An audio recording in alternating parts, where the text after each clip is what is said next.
কিশোরগঞ্জ জেলা বিএনপির আয়োজিত জনসমাবেশে কটিয়াদী উপজেলা বিএনপির সভাপতি ও কটিয়াদী পৌরসভার সাবেক মেয়র আলহাজ তোফাজ্জল হোসেন খান দিলীপের নেতৃত্বে অংশগ্রহণ করে কটিয়াদী উপজেলা বিএনপি।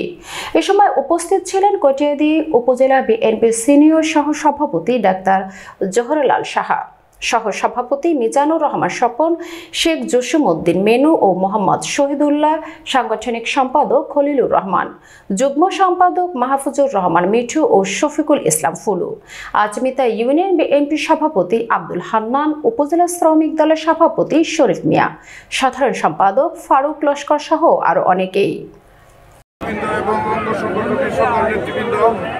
এবং ইউনিয়ন পর্যায়ে তৃণমূল সকল নেতৃবৃন্দ আজকে আমরা এখানে উপস্থিত হয়েছি। আমরা এখন সবাই এই সভাকে সফল সার্থক করার লক্ষ্যে মিছিল আকারে আমরা স্টেডিয়ামে যাব।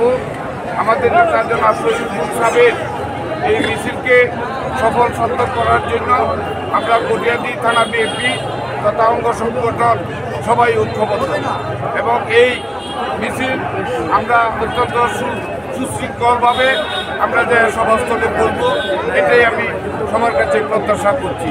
এবং আগামী দিন বেশি হাসিনার বিরুদ্ধে বাংলাদেশের মানুষের যে চাওয়া যে বলা সেটাকে বাস্তবায়ন করার লক্ষ্যে আমাদের নেতা জনাব তারেক রহমান সাহেব যে নির্দেশ দিয়েছেন সেই নির্দেশকে বাস্তবায়নের লক্ষ্যেই আমরা এখন মাঠে আছি, মাঠে থাকবো এবং আমরা প্রতিটি ঘরে ঘরে গিয়ে আমাদের ভোট কালেকশনে আমরা সচেষ্ট হব। কটিয়াদী থানা বিএনপি করবো, একসাথে ছিলাম মাঠে, আমাদের নেতা আমরা সবাই মিলে এই মাঠে কাজ করেছি, 2 দিনে কাজ করেছি। জনাব